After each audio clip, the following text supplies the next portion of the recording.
Welcome to my channel, Crimson Inquiry. It was in the chill of an autumn evening, during one of those rare lulls in Baker Street life when Holmes, having no case to absorb his restless faculties, had turned his attention to a stack of monographs upon tobacco ash. I had been leafing through a medical journal by the fireside when Mrs. Hudson entered with a telegram in her hand. Holmes, who had been sprawled across the settee in his customary attitude of indolence, sprang upright at the sight of the missive. With a swift flick of the fingers, he tore it open. "Ha!" he exclaimed, his eyes glinting with sudden interest. "Our evening is not to be wasted, Watson. Listen to this." He read aloud in that rapid, precise tone of his. "Urgent request stop. Fatal incident Havana Grand Hotel stop. Prominent guest murdered under inexplicable circumstances. Stop. Scotland Yard baffled stop. Inspector Lestrade requests your immediate presence. Stop." It was signed simply, "Macpherson, Yard Headquarters." I confess my pulse quickened at the words.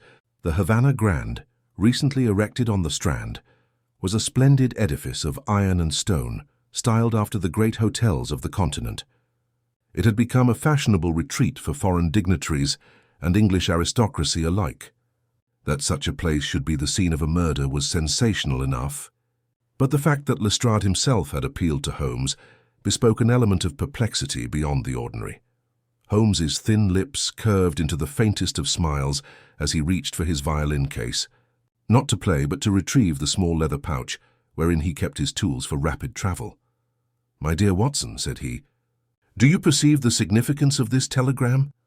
"I can perceive only that some poor soul has been foully done away with in a reputable establishment," I replied, "and that Lestrade, finding himself over his head, has turned as ever to you." Holmes chuckled softly. "True enough, but consider the phrasing. Inexplicable circumstances. When a policeman uses such language, it means the facts are not merely obscure but contradictory. That is where the game begins." Within half an hour we were rattling through the gaslit streets in a cab, the autumn fog rolling in off the river.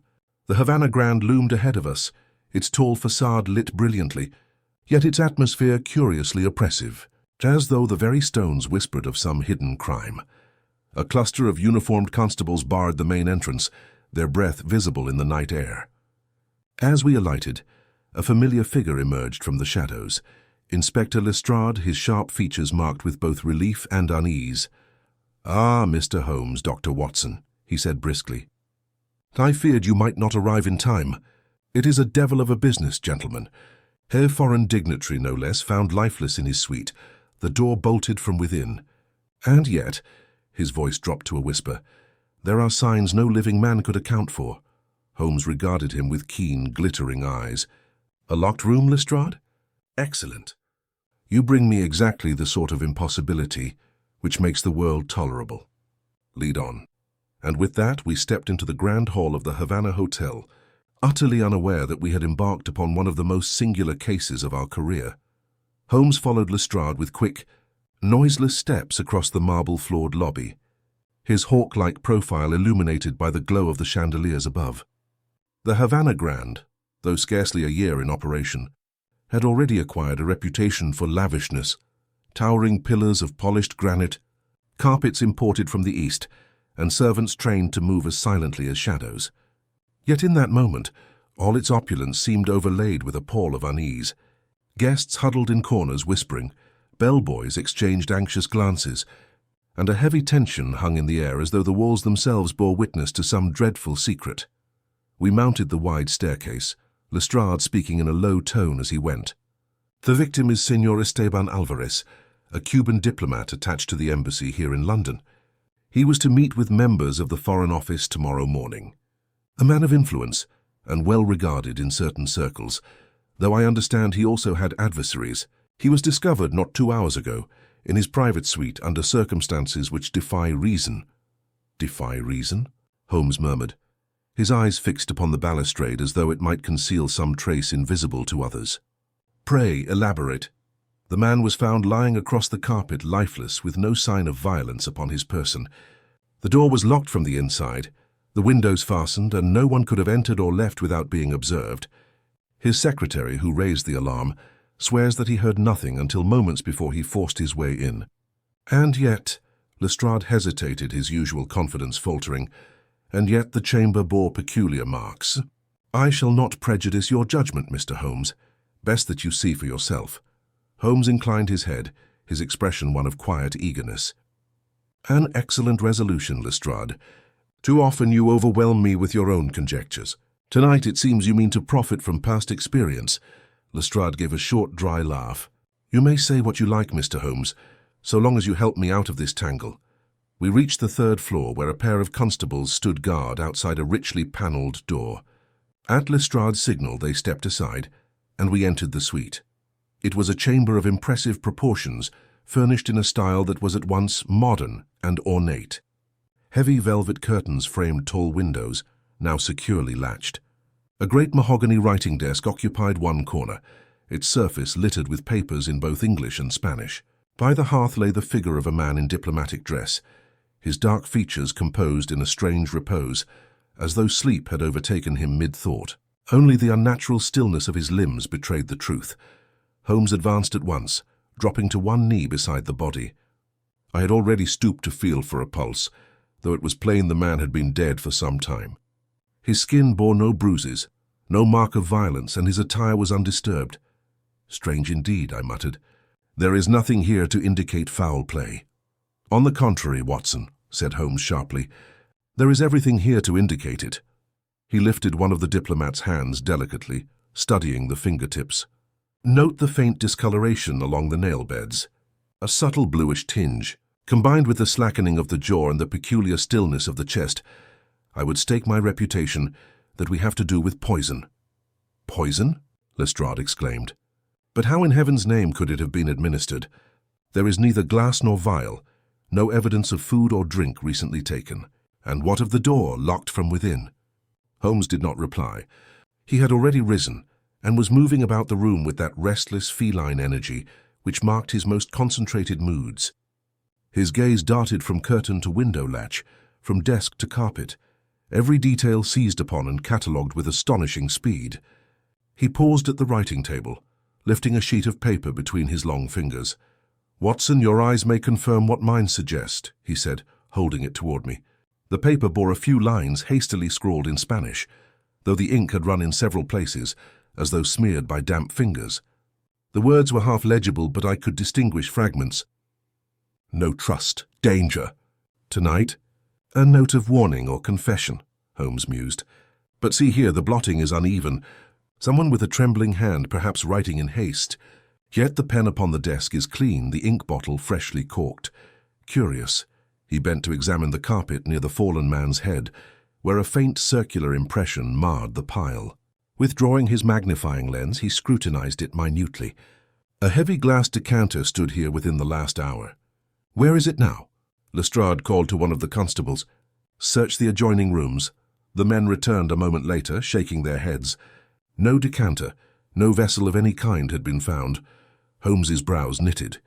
"So the instrument of delivery is absent, either carried away by the murderer or, more cunning still, destroyed in some manner. That fact alone narrows our list of possible agents. It is not opium nor laudanum nor any common draught, for those leave unmistakable residue. Something swift, subtle, leaving no taste, no trace, save for that telltale cyanosis." He touched the dead man's hand again with clinical precision. Meanwhile, my own gaze had fallen upon the fireplace. The grate was cold, yet upon the iron I discerned a sprinkling of fine grey ash. It did not resemble the remains of wood or coal. "Holmes," I said, beckoning him, "what do you make of this?" In an instant he was at my side, his lens darting back and forth. His eyes shone with sudden fire. "Excellent, Watson. You have provided the missing step. This is no ordinary ash. It is the residue of charred paper, thin, close-grained, of a foreign manufacture. Doubtless a letter or document of significance, destroyed in haste. Whoever wished Senor Alvarez silenced also sought to obliterate his correspondence. Then the crime is political," I ventured. Holmes gave a non-committal shrug. "Possibly. But let us refrain from premature theories. The facts, Watson, the facts are our only anchor." He resumed his pacing, pausing again before the locked door. He examined the keyhole, the bolt, the very hinges, running his fingertips along the polished brass. Then he dropped suddenly to the carpet, inspecting the narrow gap beneath the door. Rising, he regarded Lestrade with a peculiar smile. "You have called this a puzzle of a locked chamber. I assure you, Lestrade, the explanation lies not in spirits or phantoms, but in the simplest of mechanics. The lock yields its secret to the eye that truly looks." Lestrade shifted uneasily. "You mean it wasn't secured?" "Oh, it was secured well enough," Holmes replied. "But whether by the hand of the victim or of his assailant is another matter entirely. Let us not rush. A chain of evidence is best assembled link by link, else it snaps under strain." At that moment, a loud knock resounded at the suite door, and a young man entered, pale-faced and trembling. He introduced himself as Miguel Santos, secretary to the late Señor Alvarez. His eyes darted nervously from the body to Holmes and back again. "Señor Alvarez, is it true he is dead?" he stammered. "I fear so," said Holmes gently, though his gaze upon the young man was piercing. "You discovered him, I believe?" "Yes, sir. I came to deliver some dispatches shortly before 9 o'clock. I knocked, but there was no answer. I thought perhaps he was at rest, but after a time I heard a strange sound, a thud as though something had fallen. I called again, still no reply. At last I forced the door with the aid of a servant. We found him thus, and I ran for the police at once." Holmes regarded him steadily. "A commendable act of loyalty." "And tell me, Señor Santos, had your master enemies?" The secretary's lips tightened, and he cast an uneasy glance at Lestrade. "Enemies, perhaps? He was engaged in delicate matters, but I cannot speak freely. His work was of the utmost secrecy." Holmes inclined his head, making no further demand. Instead, he turned to the window, where his keen eyes had caught something along the sill. He bent, brushed away a trace of dust, and straightened with an expression of quiet satisfaction. "Watson, Lestrade, and you too, Señor Santos," he said gravely. "The death of Señor Alvarez is no ordinary affair of politics or passion. Here we stand upon the edge of a conspiracy more intricate than we yet imagine. And mark me well, the murderer is closer to us than any of you suppose." The secretary's trembling hands twisted at the brim of his hat, his eyes darting to the motionless figure upon the floor. Holmes, however, had already shifted his attention to the man himself, circling him with the deliberate quiet of a predator appraising its quarry. I knew that look well. Holmes had fastened upon something more in Señor Santos than mere nervousness. "You speak of secrecy," Holmes said at length, his tone deceptively mild. "Yet secrecy leaves its mark. Pray indulge me.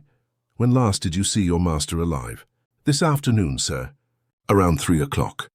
He had just returned from the embassy. He seemed disturbed, though he gave no explanation. He bade me fetch correspondence from the Foreign Office, which I delivered to him here before evening." "Correspondence which is now absent," Holmes murmured, gesturing toward the ashes in the grate. "Oh, you perceive the implication, Watson." I nodded. "That the burned papers were part of those dispatches. If so, they may have contained matter sufficient to provoke murder." "Indeed. And who else had knowledge of their contents, Señor Santos?" The young man's hesitation was almost imperceptible, but Holmes caught it instantly. His eyes narrowed. "I cannot say," Santos whispered. "My master was cautious. He shared little even with me. But there was a gentleman who came yesterday, a tall man, English, with a heavy beard. He and Señor Alvarez spoke in private for over an hour. When the visitor departed, my master looked pale, shaken." Holmes folded his arms. "A bearded Englishman. Did you note anything of his dress or manner?" "Only that he wore a ring with a dark stone upon his left hand. And he spoke with urgency, almost anger, though I could not hear his words." Holmes inclined his head, filing the information away. Then he moved suddenly to the corpse once more, kneeling beside it with that intense absorption which so often gripped him at a critical juncture. He leaned close, examining the diplomat's mouth. With his thin fingers he pried it gently open, and from within he withdrew a fragment of something white and granular. He held it aloft. "Observe, Watson, powder faint in quantity, bitter in odor. Hydrocyanic compound beyond doubt. Swift, silent, leaving almost no trace save for the bluish hue," we remarked. "And yet how introduced." I searched the chamber again with my gaze, but saw nothing that could answer the question. Lestrade, who had been pacing in growing agitation, snapped, "We are no closer, Holmes. You prove it was poison, but the means." The door was barred, the window sealed. "You heard the secretary. He forced his way in with a servant. No one could have approached." Holmes ignored him. He rose abruptly, crossed to the window and drew the curtain back with a swift gesture. The night outside was heavy with fog, the lamps of the Strand mere halos in the mist. He unlatched the sash, tested it, then closed it again with a click. His gaze fell to the sill, where faint grains of dust had been disturbed. He turned sharply to Santos. "Who last cleaned these windows?" "The hotel staff, sir." "This morning. Then someone has been here since, leaning out or reaching in." Note, Watson, the faint smudge along the putty. "A hand pressed there recently," Lestrade sputtered. "But the window was fastened." Holmes smiled faintly. "Fastened now, yes, but what prevents its having been unfastened, opened and secured again? You see, Lestrade, locks and latches do not commit miracles. They merely lend themselves to clever hands." At that instant the door creaked, and another figure entered. It was the manager of the Havana Grand, a portly man in evening dress, his face pale with agitation. He bowed stiffly. "I beg your pardon, gentlemen. I am Mr. Abernathy, manager of this establishment. Inspector, I must know, how long will this dreadful business keep our hotel under guard?" Your reputation must wait, sir." Holmes cut him off, his voice crisp. "What we require from you is information. Who else had access to Senor Alvarez's rooms?" "Only his secretary and our staff, of course," Abernathy stammered. "The maids cleaned in the afternoon, and the bellboy delivered a tray of tea at 7:30. Holmes's eyes gleamed. "Tea, you say? Was it drunk?" The manager glanced uneasily toward the desk. The tray was returned scarcely touched, save for the pot itself, which was empty.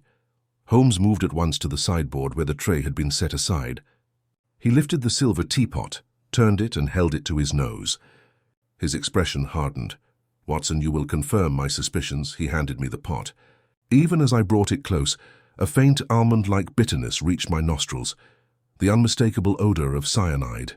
"It seems clear," I said. "The poison was in his tea." Holmes gave a curt nod.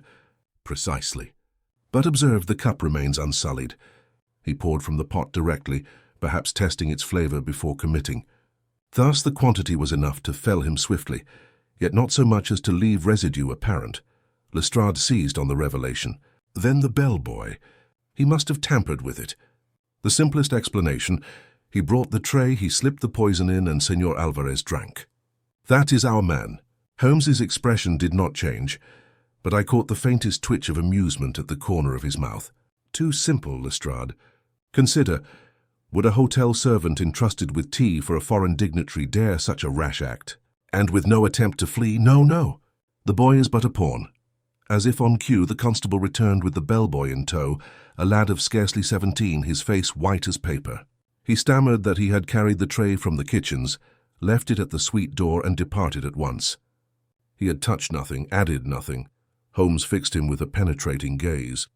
"Tell me, my boy, who prepared this tea?" "The kitchen maid, sir." "I fetched it straight from her hands." Holmes nodded slowly. "Very good. That will suffice for now. You may wait outside." When the boy had gone, Lestrade clapped his hands together. "There you are. The kitchen maid, then. We'll have her brought in." "That solves it neatly." But Holmes raised a long finger. "Neatly, yes, but wrongly. You leap at shadows, Lestrade. The truth lies deeper, and it is far less convenient. Mark my words. Senor Alvarez was no random victim of a servant's treachery. This was an act carefully calculated, the poison planted where it would seem most ordinary, yet by hands which understood his habits intimately. It is not the bellboy nor the maid we must fear, but one who stood much closer." His eyes shifted once more toward the secretary, who had sunk into a chair, his face buried in his hands. The room grew very still, the weight of Holmes's words pressing upon us all.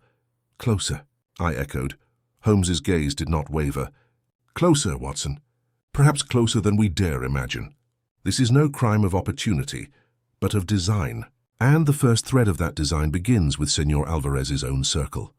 The words hung in the air like a sentence pronounced, and I felt a chill as I watched the young secretary's shoulders stiffen beneath the weight of suspicion.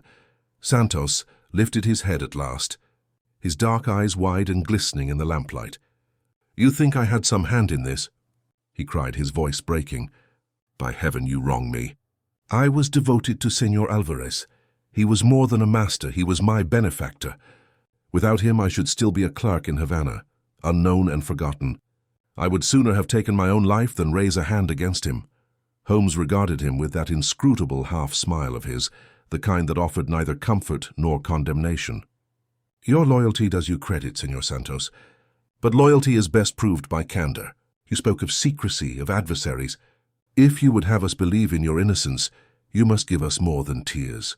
Santos's lips trembled, and for a moment it seemed he would speak, yet something checked him, some unseen restraint. His gaze flickered toward Lestrade, then toward the hotel manager hovering uneasily by the door, before falling to the ground again. There are matters I cannot reveal. They concern not only my master's honor, but that of my country. If I spoke, I would be betraying both. Lestrade made a contemptuous noise, a convenient scruple. He withholds the truth, Holmes, mark my words. I've seen it 100 times. The guilty always hide behind fine-sounding excuses. But Holmes lifted a hand to silence him. Patience, Lestrade. We are not yet at the end of our tether. He turned to the secretary once more. You say you would betray your country by speaking, yet your silence may betray you. Think carefully, sir. Is it better to let suspicion blacken your name or to trust us with the facts, however delicate? The young man drew a shaking breath. I can only tell you this. Senor Alvarez feared he was being followed these past days. He confided as much to me, though he named no man. Yesterday's visitor, the Englishman I mentioned, left him shaken, but even before then he had grown restless, wary, as though some invisible snare were tightening about him. If he burned his papers tonight, it was because he believed they placed him in peril. That is all I dare say. Holmes's eyes glittered with a sudden keenness. And yet, Senor Santos, you remain vague as to the identity of this mysterious Englishman. Did your master never utter his name? Santos hesitated once more. His voice dropped to a whisper. He called him Carter. Nothing more. The name seemed to stir Holmes profoundly. He turned away abruptly and began pacing, his hands clasped behind his back, head bent in thought. I knew better than to disturb him at such a moment, for it was when he appeared least attentive that his mind worked with the greatest intensity. Meanwhile, Lestrade had seized on the secretary's reluctance like a hound on a scent. You see, gentlemen, he admits his master feared for his life, and yet he did nothing. He admits to knowing of papers burned and a visitor unnamed, and yet he says he cannot speak. If that is not the conduct of a guilty man, I'll eat my boots. Santos leapt to his feet. I swear to you I had no part— Enough, Holmes interrupted, his voice sharp. He wheeled round on Lestrade. You leap to conclusions as ever. The young man's manner may be evasive, but consider his position. Suppose Alvarez was entangled in matters of state, in intrigues reaching across oceans. Could we expect his secretary to pour forth secrets under the eye of a police inspector? No, Lestrade. His reticence proves nothing, save, perhaps, that the stakes are higher than you imagine. Lestrade colored but said nothing, though I could see the stubborn set of his jaw. At that instant a constable entered, saluting smartly. Beg pardon, sir. We've searched the adjoining passages. One of the chambermaids swears she saw a stranger loitering near this corridor, not an hour before the alarm was raised. A gentleman, tall, bearded, wearing a dark cloak. When challenged, he said he was a guest on the floor below, but she found his manner suspicious. Holmes stopped pacing. Huh? Our bearded Englishman again. Did she observe which way he went? She says he turned toward the servants' stairwell, sir. Holmes's eyes flashed. Excellent. We begin to glimpse the outline of our phantom. Tell me, Lestrade, have you made inquiry among the guests as to whether such a man is lodged here? We've begun, Holmes, but the registers are long and many guests have already retired. It will take time, then lose none. Every moment we delay is another in which our quarry slips further into the fog. Lestrade hurried out, barking orders to his men. For a few moments the chamber was silent, save for the faint ticking of the mantel clock. Holmes stood by the window once more, gazing into the misty darkness beyond. His voice, when it came, was low and thoughtful. Watson, do you perceive the pattern forming? A diplomat of influence poisoned in his own suite. Papers burned, a visitor unnamed, a stranger seen lurking. Add to this the locked chamber, the vanished decanter, the scent of conspiracy. We are dealing not with passion, but with calculation. This is no crime of impulse. It is the strike of an enemy well prepared. And yet, I said, the evidence points heavily toward his secretary. He knew of Alvarez's fears. He admits to withholding details, and he alone was near at hand. Holmes turned, his eyes gleaming in the lamplight. Precisely, Watson. Too heavily. Do you not feel the hand of design? The case is shaped as if to thrust suspicion upon the young man, just as Lestrade so eagerly accepts. That alone should make us wary. I felt a stir of unease at his words. Then you believe Santos innocent?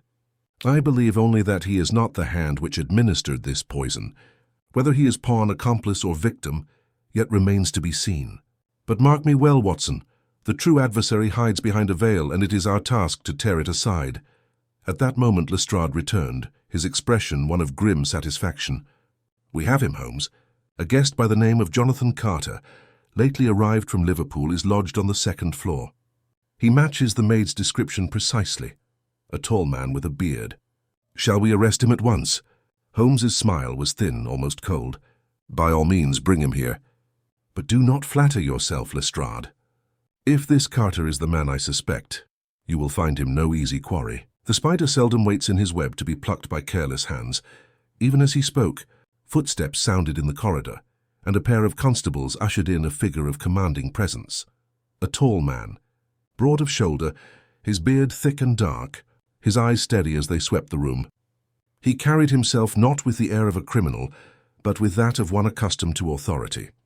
Gentlemen, he said in a deep, measured voice, I am Jonathan Carter. I demand to know why I am dragged from my chamber at this hour. Holmes regarded him with keen interest, his gaze flickering for the briefest moment to the ring upon the man's hand, a ring set with a dark stone. Patience, Mr. Carter, Holmes said softly. All in good time. We have much to ask you, and perhaps more to learn than you suspect. The atmosphere in the chamber tightened.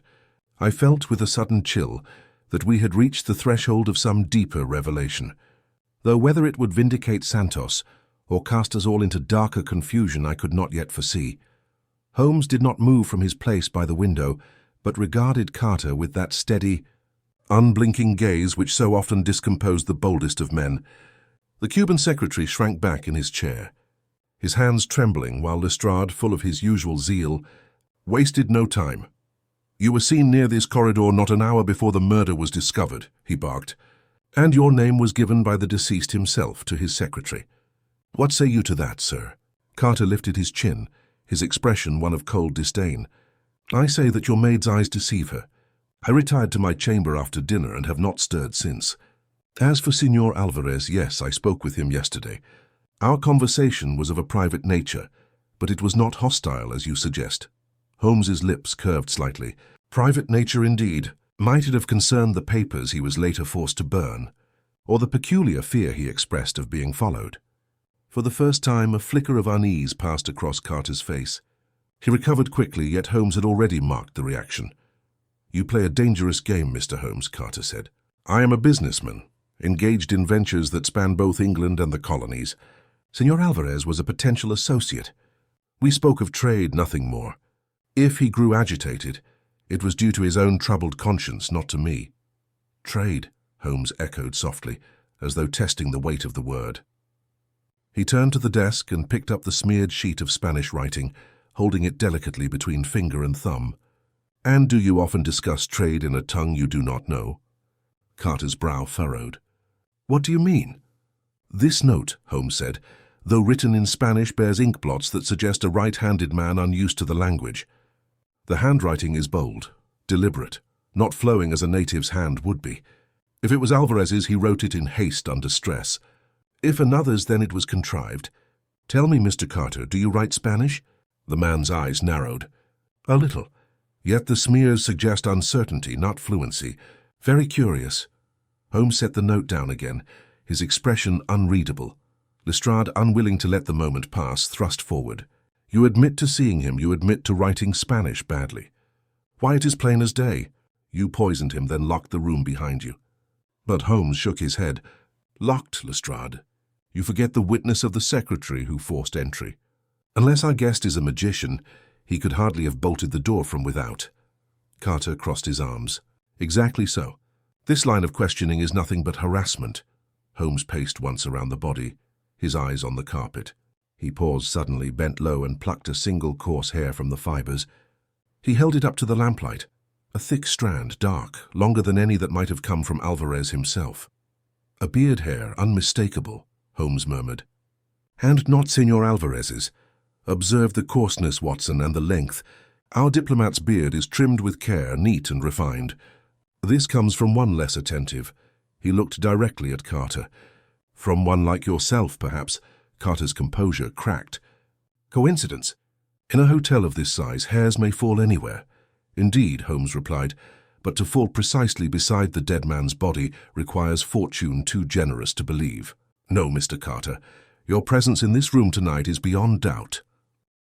The question is not whether you came, but why you left your work unfinished." The silence that followed was heavy. Santos rose half out of his chair, his face pale with fear and wonder. Lestrade rubbed his hands together in triumph. Holmes went on, his voice low but cutting. "You poisoned his tea, yet you miscalculated the moment. He drank too little, rose from his chair and staggered toward the hearth before collapse. You fled, thinking him already gone, but fate left him time enough to scrawl one last warning, though blurred and broken. You are cornered, Mr. Carter." A murmur of protest escaped the accused. "This is absurd. If he wrote that note, then it was his hand, not mine. I have nothing to answer for." Holmes's eyes glittered. "Absurd, perhaps, yet we shall see. The law may call it circumstantial, but I call it evidence of design. And yet—" He stopped suddenly, his gaze distant, as though struck by some inner vision. "And yet something does not satisfy." He moved again to the window, tapping the sill with his forefinger. "The tea, the note, the hair, they fit, and yet they fit too neatly. Every thread points to Carter, as though arranged with care. Watson, do you not feel the same chill? The pattern is symmetrical, but nature seldom works in symmetry." "This reeks of artifice," Lestrade groaned in exasperation. "Holmes, for pity's sake, must you always see ghosts? Here we have a man with motive, means, and opportunity. Why chase shadows?"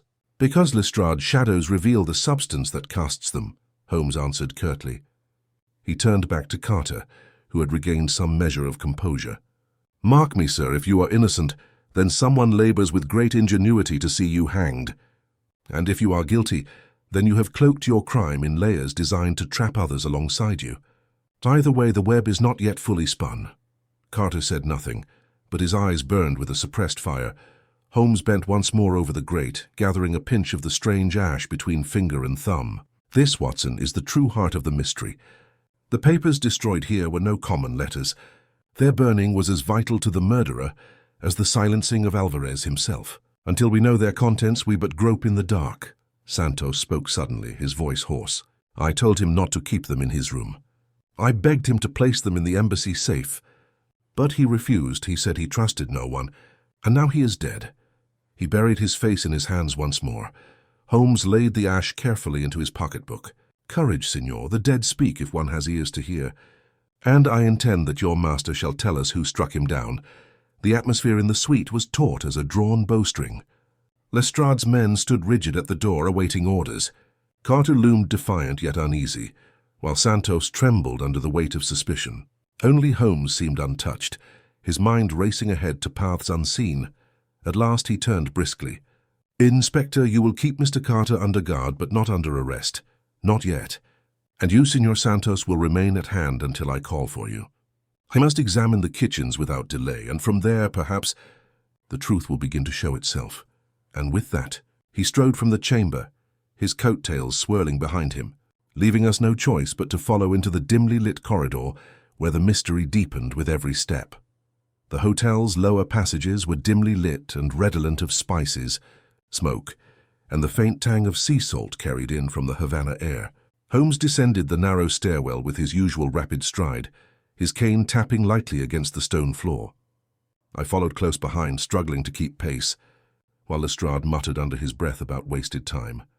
The kitchens were still active despite the late hour, for in an establishment of that magnitude, preparations for the morrow began before the present day had ended. Cooks clattered with pans, scullery maids scrubbed great pots, and the air was thick with the scent of garlic, roasted meats, and strong coffee. At Holmes's sudden entrance, the bustle faltered into uneasy silence. He surveyed the room with one swift sweep of his eyes, then advanced straight to the long counter, where cups and decanters stood in tidy rows. "Senor Alvarez was served tea shortly before his death," Holmes said. Addressing the chief cook, a broad-shouldered man with a heavy mustache. Who carried it to his room? The man glanced nervously toward the staff, then raised a flour-dusted hand. That would be Miguel, sir, the bellboy. He fetched the tray himself. Holmes beckoned, and a lanky youth of about 17 stepped forward, wringing his cap between anxious hands. His dark eyes darted between us like those of a cornered animal. "You prepared the tea yourself?" Holmes asked, his tone calm but edged with precision. "No, senor. The tea was already made by the maître d'hôtel. I only carried it up. And you observed nothing unusual about it. No strange odor, no tampering." The boy shook his head vigorously. "Nothing, senor. Only that Senor Alvarez looked restless. He asked for me to leave quickly." Holmes considered him closely, then leaned over the counter to examine the teapots. He lifted one to his nose, inhaled deeply, and set it down again. "Watson, a whiff, if you please. Do you not detect the faintest trace of something bitter, quite unlike the ordinary tannin of tea leaves?" I bent over and did as he asked. A pungent, acrid odor struck my nostrils, sharp enough to sting. "Indeed, Holmes. That is no ordinary brew." Holmes's eyes gleamed. "Precisely. A trace remains, though diluted by washing. Some hand introduced a substance here, and with a skill that suggests knowledge rather than guesswork." He turned suddenly upon the cook. "Who had access to this pot before it was carried upstairs?" The man spread his hands helplessly. "Everyone, senor. It was placed here after supper. Any servant could have come by, but none lingered long. We are always busy." Holmes prowled along the shelves, his gaze darting from bottle to bottle. He paused at a small stoppered vial partly concealed behind a jar of cinnamon. Lifting it delicately, he removed the cork and held it toward me. "A most curious odor, is it not, Watson?" I recoiled at once. "Good heavens, that is unmistakably alkaloid in nature. Belladonna, perhaps?" "Near enough," Holmes said, resealing the vial. "A powerful extract, soluble in hot water. Swift in its effect, yet difficult to trace after death. Left here in plain sight, as though one might stumble upon it by chance. But note, my dear Watson, that the dust upon the shelf shows it was only recently disturbed. Someone placed it here after the deed was done, perhaps to turn suspicion upon the kitchen staff." Lestrade snorted. "Or perhaps because one of the staff is guilty." Holmes ignored him, crouching to inspect the floor. There in the grime beneath the counter, a faint impression of a heel could be discerned. He produced his magnifying lens and studied it intently. "Observe, Watson. The outline is sharp, the tread foreign. Not the worn shoes of a servant, but the polished sole of a man of means. And more, see the smear here as though dust clung to a surface already damp." Our visitor stepped close to the counter, concealed the vial, and departed swiftly. He rose, his expression grave. "The hand that placed this here is the same that sought to frame Carter with overabundant evidence upstairs. We face an adversary of rare cunning, Watson, one who arranges each clue like a chess master, setting traps upon the board." Miguel the bellboy gave a low gasp. "Senor Holmes, then Carter is innocent?" Holmes's gaze softened slightly. "Innocence is a word too soon applied. He may yet be entangled, though not in the fashion we first supposed. The true author of this crime hides still in shadow. But mark my words, he is close, very close." At that moment a door creaked open at the far end of the kitchen, and a tall, thin figure slipped quietly within. It was the maître d'hôtel, a severe man named Ruiz, with hawk-like features and a manner of crisp authority. He started at the sight of us, then composed himself. "What is this intrusion?" he demanded sharply. "My kitchen is no place for police inquiries." Holmes stepped forward with sudden energy, his eyes boring into the man. "On the contrary, Senor Ruiz, your kitchen is precisely where this inquiry begins. Tell me, why did you personally prepare the tea for Senor Alvarez when such a task falls commonly to the servants?" Ruiz stiffened, his hand tightening on the edge of the door. "Because he requested it. He said he trusted none but myself." Holmes inclined his head slightly, though his gaze did not waver. "Indeed? And did he also request that you grind the leaves so fine, or that you sweeten the cup with sugar in double measure? You see, I am well acquainted with the habits of the deceased. He took his tea strong and unsweetened, yet tonight he drank otherwise. Curious, is it not?" A murmur rippled among the staff.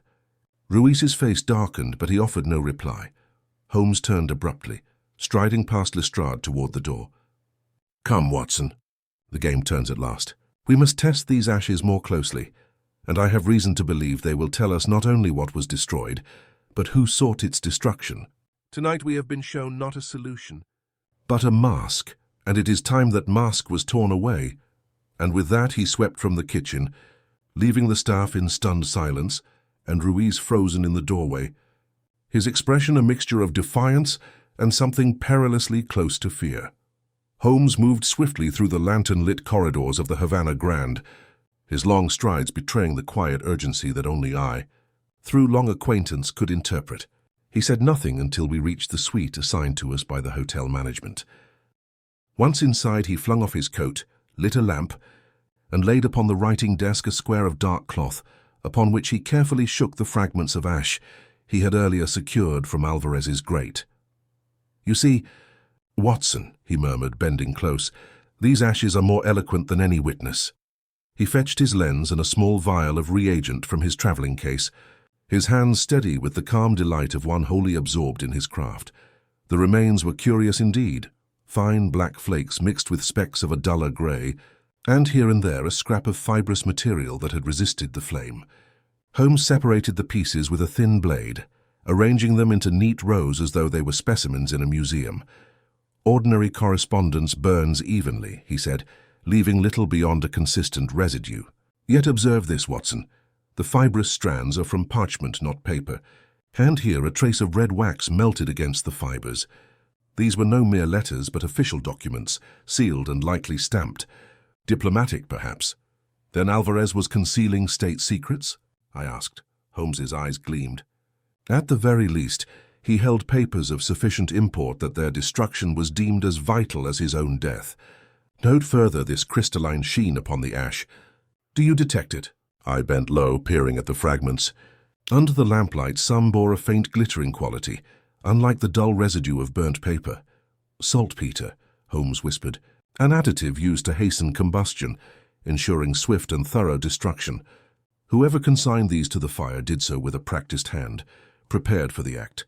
I sat back, shaken by the implication. Then the murderer not only killed Alvarez, but also obliterated evidence that might have revealed his purpose. "Just so," Holmes replied. He leaned back in his chair, steepling his fingers.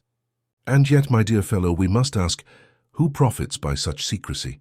Carter, whose dealings Alvarez threatened to expose, or Ruiz, the maître d'hôtel, whose conduct in the kitchen smacked of evasion, or yet another, who labors unseen, arranging these signs with a precision that nearly beguiled even me?"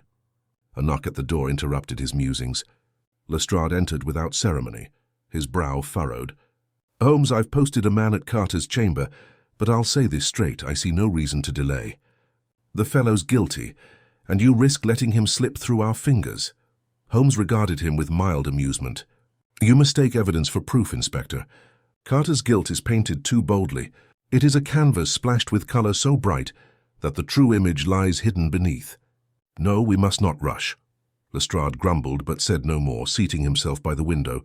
Holmes returned his attention to the ashes, selecting one scrap with delicate fingers. He held it to the lamplight, and for an instant, faint though it was, a fragment of inked lettering revealed itself upon the charred edge. He uttered a cry of satisfaction. "Watson, look here, though the fire consumed much, it spared this vestige. Note the flourish of the script, Spanish without doubt. The fragment reads but two letters, C and A. Yet in context I believe it to have been part of a word of weight. Possibly Capitan, or perhaps Carter." I leaned closer. "But such fragments can tell us little." "On the contrary, they tell us much," Holmes replied sharply. "If Capitan, then we deal with naval authority, perhaps a Cuban or Spanish officer whose dealings Alvarez recorded. If Carter, then a letter, perhaps a treaty, perhaps an agreement. In either case, statecraft is at the root, not commerce alone. This is no mere quarrel of merchants." He placed the fragment gently back upon the cloth and rose, pacing the room with long, restless strides. "The pattern clarifies. Alvarez feared betrayal from one he trusted. He secured documents of great weight, but he held them too close, and so he perished. Yet the hand that struck him down now weaves a net to entangle Carter, a convenient scapegoat whose own dealings lend credence to suspicion. And Ruiz, Ruiz, why did he alone prepare the tea, contrary to habit? Why did he falter when challenged? Holmes stopped abruptly, his eyes alight with sudden energy. "Watson, it is too neat, far too neat. We must suppose an intelligence behind this crime, equal in subtlety to our own pursuit. Whoever it is, he has studied not only his victim but us as well. He anticipates suspicion, directs it like a torch beam, and hides in the darkness beyond its reach." At that moment, the bellboy Miguel appeared at the doorway, cap in hand, his face pale. "Senor Holmes, forgive me, but Senor Santos begs you come to him. He is most distraught." Holmes's head snapped round. "Santos, and why now?" Miguel swallowed hard. "He says he has remembered something about the night of the murder. He fears for his life." Holmes seized his hat. "Then by all means, Watson, let us not keep him waiting. The hour grows late, but the game advances." We followed Miguel through a quiet passage to a smaller chamber at the far end of the corridor, where Santos awaited us, pale and trembling. He rose as we entered, clutching a folded scrap of paper. "Senor Holmes," he whispered, "I lied before. Not wholly, but by omission. When I found my master, I thought only of his death, but now I recall." There was another sound, faint but clear, as I approached his door. The echo of footsteps retreating swiftly down the passage. I was too shaken then to give it weight. But tonight, he held out the scrap with shaking hands. "I found this, slipped beneath my own door." Holmes took the paper, unfolded it, and laid it flat upon the table. The message was brief, scrawled in hurried Spanish. "Calla o mueres también." "Silence, or you too shall die," Holmes translated softly. His eyes gleamed with fierce satisfaction. "At last, Watson, the hand shows itself. Our adversary grows bold. The net tightens, not around Carter, but around us all." He folded the paper carefully, placed it in his pocket, and turned to Santos with uncharacteristic gentleness. "You have done wisely to confide in me." "Take courage, sir. Tonight you have given us the first true thread to follow." And with that, Holmes's eyes shone with a fire I had seen many times before, the gleam of the chase, when the prey was close and the hunt had only just begun. Holmes did not linger after reading the ominous threat. With a brisk movement, he drew the lamp closer and examined the scrap under his lens. The coarse fibers of the paper revealed it to be of local manufacture, cheaper than that used by the Havana Grand for its stationery. The ink, still faintly damp at the edges, suggested it had been written within the last hour. "Watson," he said in a low voice, "this note was no idle warning. It was composed here within these walls and delivered with knowledge of Santos's chamber. Our adversary prowls close at hand. The very air of this place reeks of his presence." Santos, pale and trembling, clutched the arm of his chair. "You mean he is within the hotel still?" Holmes looked at him keenly. "Beyond doubt. And he grows reckless. Such threats betray impatience, even fear. It is the act of a man who senses the noose tightening." Lestrade shifted uneasily. "Then we've only to search the rooms, Holmes. A thorough sweep and we'll have him." Holmes gave a dry laugh. "Search a house of 200 guests and thrice as many servants? You would sooner empty the sea with a sieve." "No, Inspector, our quarry thrives in confusion. We must not provide it him. Instead, we turn his own stratagems against him." He pocketed the note and addressed Santos with sudden gentleness. "You will retire under guard. Speak to no one, admit no one. Whatever happens, remain silent. That is the safest path for you." When Santos had gone, Holmes motioned me to follow. We slipped back into the corridor, its lamps casting long shadows along the polished wood panels. Holmes's movements became purposeful, silent as a cat. He paused often, listening, his head inclined like a hound catching scent. At length he stopped before a side stairway leading to the service passages. "Consider, Watson," he whispered. The note was slipped under Santos's door without his hearing the hand that placed it. The assassin must know these passages intimately, enough to come and go unseen. Such knowledge is rare among guests, common among staff. Yet the phrasing of the Spanish, harsh, rapid, with abbreviated form, suggests a man not native but well practiced. A European, perhaps, adopting Cuban menace. We descended quietly, the air growing cooler as we reached the basement corridors. The serviceways here twisted like a warren, lined with crates, barrels, and heaps of linen. Twice Holmes stopped, his lantern held low to the ground, studying scuffs upon the dust. At the third bend he crouched suddenly and beckoned me near. "Here, Watson, observe these impressions. The heel mark is narrow, the tread new. It matches the print we found in the kitchen, by the counter. Our enemy passed this way not long ago. The passage narrowed and ended at a small door, bolted from within. Holmes pressed his ear to it, then raised a finger for silence. From beyond came the faint scrape of a chair and the rustle of paper. He smiled grimly. He works even now. Producing a slender tool from his pocket, Holmes worked deftly at the bolt. It yielded with scarcely a sound, and we slipped within. The chamber was a modest storeroom, dim save for the candle guttering upon a crate. At the table sat a man bent over sheets of paper, his hand moving rapidly across them. At our sudden entrance, he started scattering his work. Holmes sprang forward with a speed that belied his lean frame, and in an instant had the man by the wrist. "Mr. Ruiz," Holmes said softly, "we meet again." The maitre d'hotel struggled, his face contorted with fury. "You have no right, no right!" Holmes twisted the papers free and spread them upon the crate. They were not hotel accounts or menus, but transcripts, Spanish documents copied line by line into neat foreign script. The handwriting matched none of Alvarez's. Holmes's eyes gleamed as he scanned the lines. "As I suspected," he murmured. "These are copies of what was destroyed upstairs. Not all was consigned to the flame. Hugh Ruiz preserved what served your master's purpose. And yet your hand betrays you.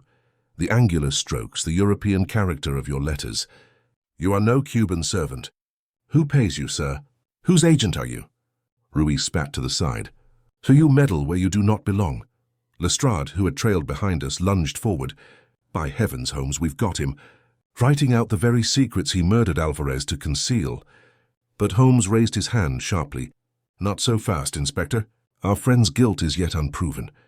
These transcripts condemn him of espionage, yes, but murder, that is another matter. Notice, Watson, the neat arrangement of the papers, the care of the copies.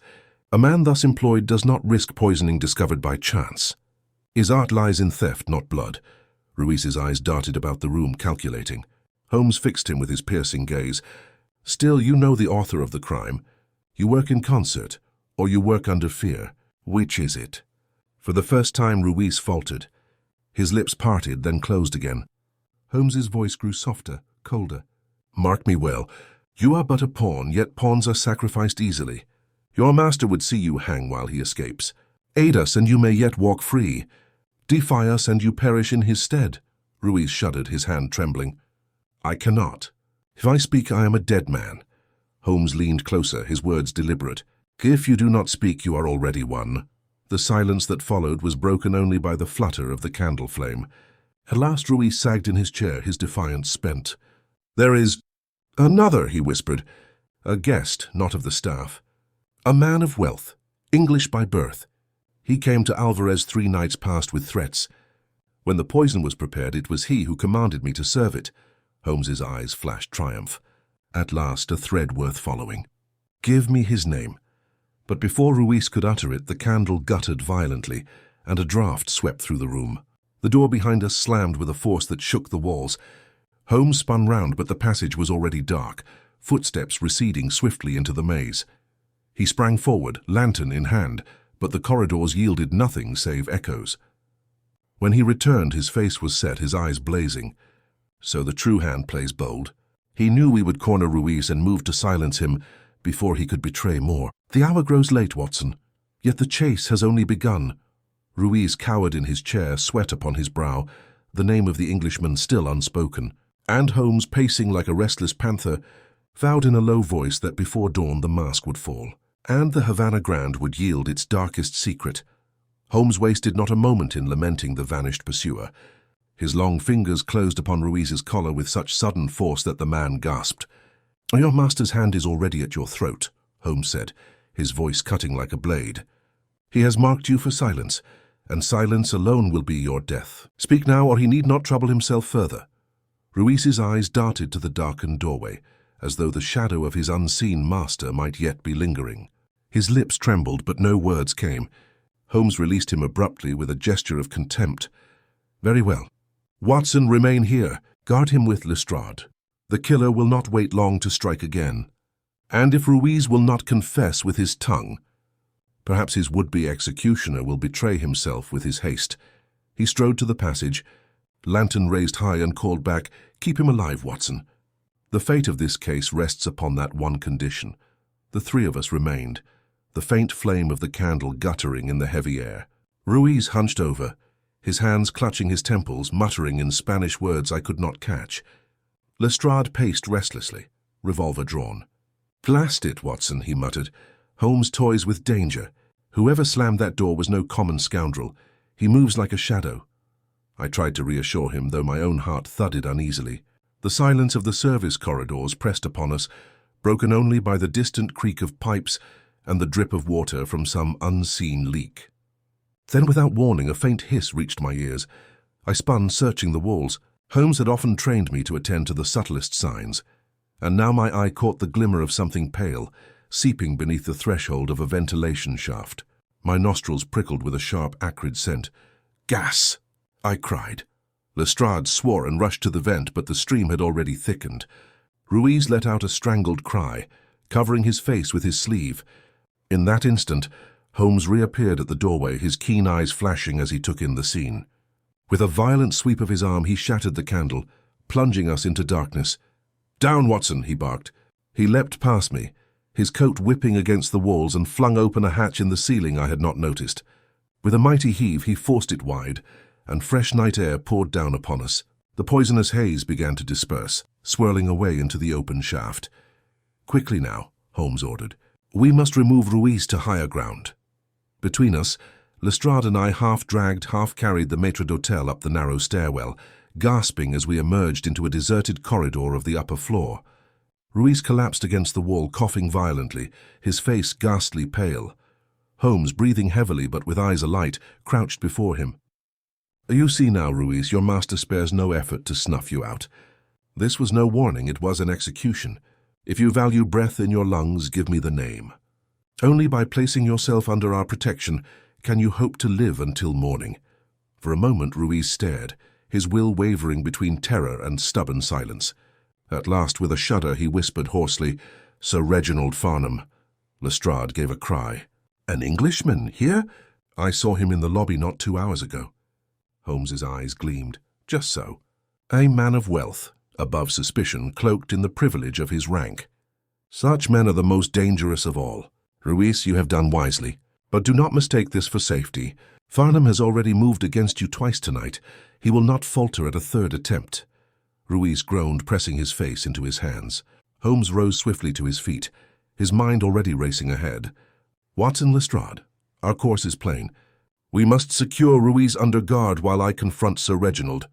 He will not flee, not yet. Pride and calculation bind him here. But every moment's delay sharpens his blade. Come, there is no time to lose."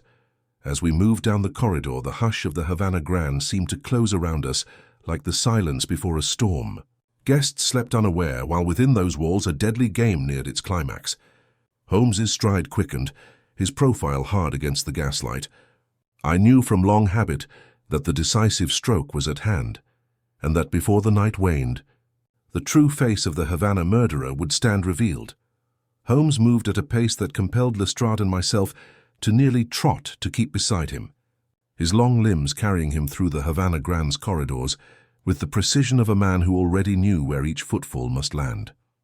The gas lamps threw shifting shadows upon the marbled walls, and my own nerves prickled with the knowledge that somewhere close at hand Sir Reginald Farnham lurked, calm perhaps, but with the calculating mind of a man who had already attempted murder twice in the same night. We reached the grand staircase, its polished balustrade gleaming dully in the dim light. Holmes slowed and placed a hand upon the rail, his head cocked slightly to one side. He gestured for silence.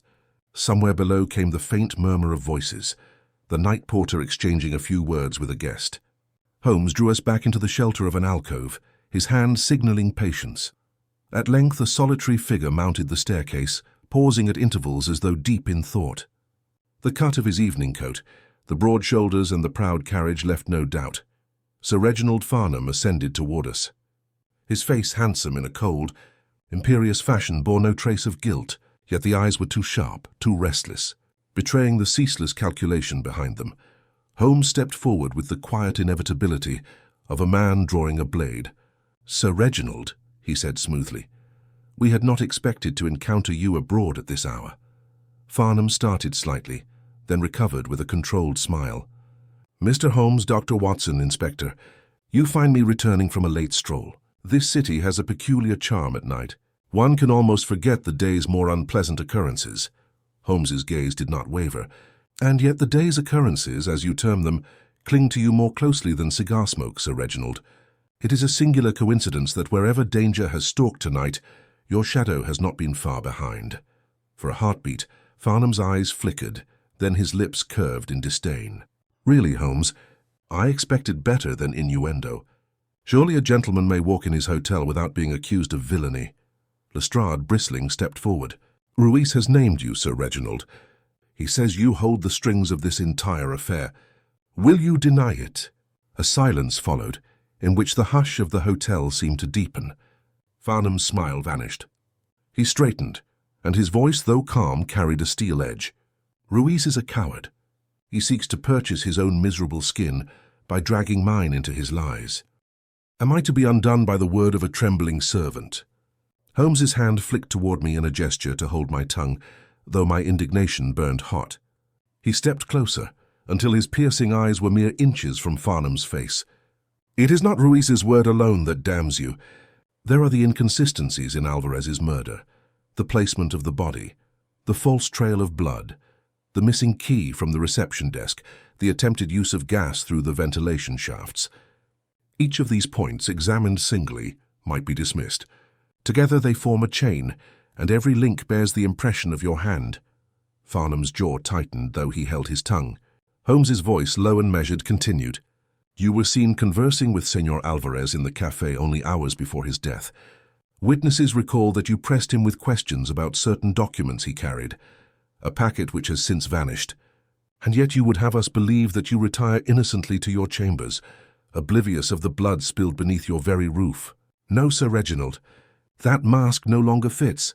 For the first time, a spark of temper lit Farnham's eyes. He raised a hand as though to ward off Holmes's words, then lowered it with sudden decision. Enough of this charade, he said coldly. You play with fragments of truth, Mr. Holmes, but you have not the full picture. You cannot prove what you so recklessly imply. Holmes allowed a thin smile. On the contrary, I have already taken the liberty of securing proof. His hand slipped into his coat, producing a small folded sheet, its edges crumpled and faintly stained. This fragment of a letter, torn and discarded in the service passage, bears your handwriting. It speaks of a final meeting with Alvarez, and of ensuring silence. Shall I read it aloud for the inspector? For the first time, Sir Reginald's composure cracked. A flush spread across his cheekbones, and his breath quickened. He took an involuntary step backward, his eyes darting toward the corridor as if measuring the distance to escape. Lestrade leveled his revolver with grim satisfaction. Best not, sir. I've seen too many try and fail that trick. Holmes, however, raised a hand to restrain him. His gaze was fixed upon Farnham with hawk-like intensity. Flight is unnecessary. You will not find me unprepared. The question before us, Sir Reginald, is not whether you killed Alvarez, that matter is no longer in doubt, but rather why. A motive such as yours, buried deep, is often the sharpest weapon of all. And it is there in the motive that the true ingenuity of this case lies. Farnham drew himself up, pride stiffening his spine even in the face of exposure. You are a clever man, Holmes, he said slowly, but cleverness is not always wisdom. Be careful that you do not overreach. Holmes's smile deepened, his eyes glittering with an almost fierce delight. Overreach? I think not. The snare is already set, and you have placed your foot within it. The night will not end until the truth is spoken, and spoken by you. The air between them grew taut as a drawn bowstring. I could feel the weight of the moment pressing upon us all. The accused gentleman of England, cornered in a foreign hotel, the detective whose calm deductions had stripped away each layer of deceit, and we who stood between them, witnesses to the final tightening of the net. Holmes folded his arms, his gaze unrelenting. Now, Sir Reginald, he said softly, shall we have the truth? Sir Reginald stood motionless, his lips pressed into a thin line, the proud mask slipping ever so slightly with each second of silence. Holmes's eyes never wavered, and it was as though the very weight of his gaze bore down upon Farnham, compelling him toward speech. The struggle within the man was plain to see, the arrogance of privilege straining against the certainty of exposure. At last, with a sharp exhalation, he broke. You leave me little choice, he said bitterly. Yes, I met Alvarez that evening. He was a fool, a dangerous fool, who held in his possession papers that could ruin not only myself but others of influence back in London. He sought to extort money, threatening disclosure if I did not comply. You speak of motive, Mr. Holmes. Very well. My motive was survival. The survival of my name, my fortune, and the reputations tied to mine. Watson though I am, I could not restrain a cry. Then you admit it. You killed him. Farnham's eyes flared, and for a moment I thought his pride might deny even the truth he had begun to reveal. But then his shoulders sagged, and the veneer of grandeur crumbled. Yes, he said hoarsely. I killed him. He pressed me too far. We argued in the corridor outside his chamber. He threatened me with the documents, and in my fury I struck. He fell, and in that instant all was lost. I staged the scene clumsily, I see now, and thought the gas a neat solution to silence Ruiz, who knew too much. Holmes inclined his head as though acknowledging a point proved in debate. Your methods bore a trace of cleverness, Sir Reginald, but they were marred by haste and arrogance. It was your assumption that wealth and station could cloak the basest of crimes that betrayed you. The blood trail was too precise, the missing key too conveniently explained, and the attempted gas attack too theatrical for a common assassin. Each pointed not to a man accustomed to danger, but to one accustomed to privilege, unused to the raw necessities of crime. Lestrade stepped forward, snapping his handcuffs open with professional relish. That'll do, sir. You'll answer for this in London, where no amount of fortune will buy you freedom. Farnham's lips twisted into a faint, mocking smile, though his eyes were hollow. Perhaps, but mark my words, Inspector, men greater than I will breathe easier with my silence. They will ensure I do not speak further, whatever walls you place me behind. Holmes said nothing to this, but I saw the glint in his eye, the recognition of a deeper web that stretched beyond Havana. Threads he would not pursue tonight. As Lestrade led the broken man away, Ruiz was brought forth from his guarded chamber. His face, still pale from terror, brightened when Holmes assured him that his testimony had saved him. The maître d'hôtel clasped Holmes's hand with fervent gratitude, though Holmes accepted it with the air of one brushing aside a trifle.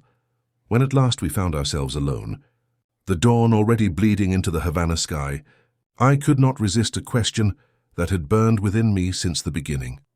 Holmes, I said, you seemed certain of Farnham long before Ruiz named him. How could you be so sure? He gave a short laugh, tugging at his gloves. My dear Watson, certainty is too strong a word, but probability, when woven tightly enough, is indistinguishable from certainty. Who but an Englishman of means could have had both access and impunity within these walls? Who but a man schooled in polite society would seek to disguise murder with theatrics rather than blunt efficiency?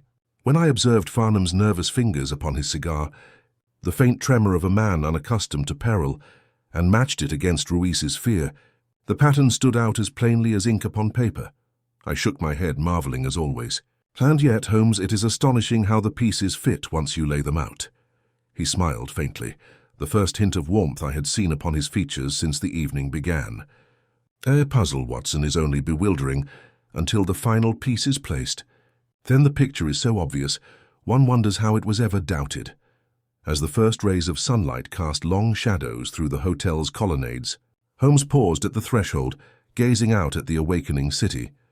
Another man undone by pride and secrecy, he murmured. The world is never short of such tales. Come, Watson, the day awaits, and London is calling us back. And with that he strode forward into the dawn, leaving behind the Havana Grande and the echoes of a crime that, for all its intricacies, had once again yielded to the unerring logic of Sherlock Holmes.